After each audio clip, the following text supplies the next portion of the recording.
আসসালামু আলাইকুম রহমতুল্লাহি ওবরকাত। আজকের বিষয়ের নাম হেদায়েত কেন হারিয়ে যায় আমাদের মধ্যে থেকে।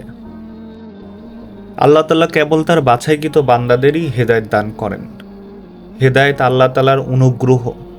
হেদায়েত পাওয়ার পর তা ধরে রাখা আমাদের দায়িত্ব। দুর্ভাগ্যজনকভাবে আল্লাহর কিছু বান্দাকে দেখা যায় হঠাৎ খুব ইবাদত বন্দেগী করছেন, কিছুদিন যাওয়ার পর তিনি হেদায়েত হারিয়ে ফেলেন, ইবাদতের আগের মতো স্পৃহা পান না। এর উল্লেখযোগ্য কিছু কারণ রয়েছে। ১. ফিতনা। হেদায়েত পেলে কারো জান্নাত নিশ্চিত নয়। হেদায়েত প্রাপ্তকে আল্লাহ তাআলা বিভিন্নভাবে পরীক্ষা করেন। নানা রকম ফিতনা তার সামনে আসে। এর মধ্যে সবচেয়ে বেশি ফিতনা হলো বিপরীত লিঙ্গের ফিতনা। এসব ফিতনা থেকে বাঁচতে চোখের হেফাজত করা ও ফিতনায় পড়লে আল্লাহর দেওয়া শিক্ষা অনুযায়ী আচরণ করা জরুরি। 2. দিনদারদের সান্নিধ্যে না থাকা।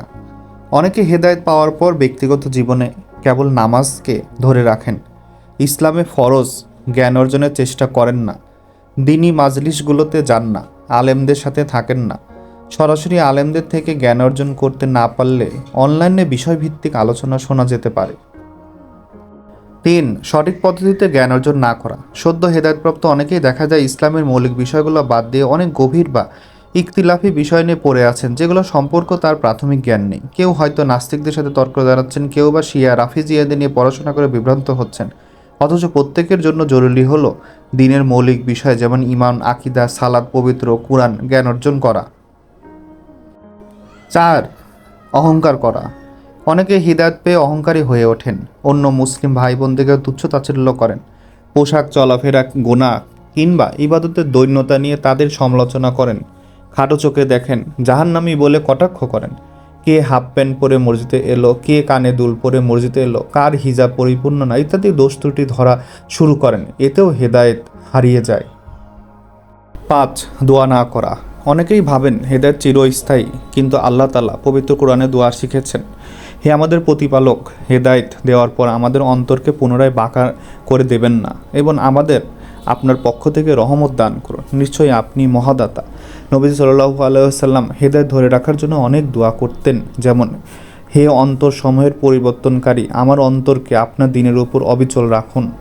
6. নিয়মিত তাওবা ইস্তেগফার না করা। মানুষ হিসাবে নিজের অজান্তে আমাদের অনেক গুনাহ হয়ে যায়। এসব গুনাহ থেকে বাঁচতে ও নিজের হেদায়েতকে নবায়ন করতে নিয়মিত তাওবা ইস্তেগফার করা জরুরি। গুনার জন্য নিয়মিত ক্ষমা প্রার্থনা না করলে গুনাহ জমতে জমতে মানুষ একসময় হেদায়েত থেকে ছিটকে পড়ে যায়।